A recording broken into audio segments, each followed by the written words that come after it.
Les élèves du lycée Melchior Garret ont donc eu la chance d'accueillir Christiane Taubira aujourd'hui. L'ancienne garde des Sceaux leur a consacré une journée entière, séance de questions-réponses, dialogue et dédicaces.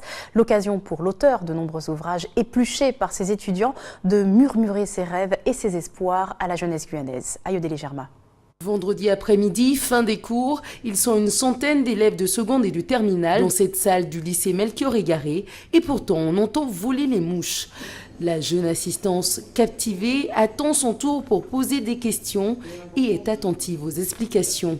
Le fait de voir ma mère se battre, je comprends qu'il y a un courage de femme.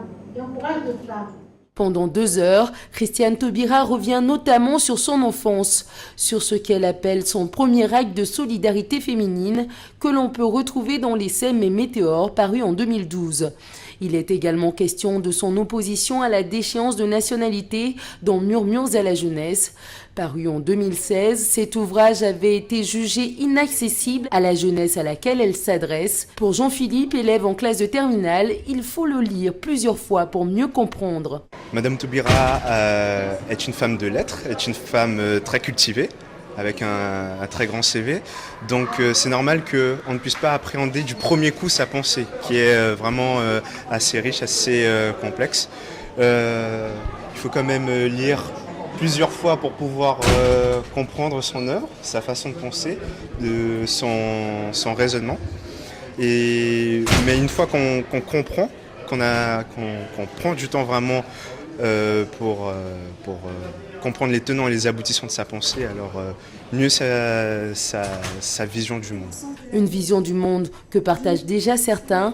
Carmen, dubitative avant cette rencontre, est désormais sûre de ce qu'elle va faire après son bac. J'avais l'intention de me lancer dans l'étude des sciences sociales et là ça me motive particulièrement parce qu'elle répond à toutes les questions que je me posais, du genre comment régler les problématiques de la société, de la France en ce moment, notamment le terrorisme, et de voir la façon dont elle s'exprime et les idées les idées assez avant-gardistes qu'elle véhicule, c'est très rassurant.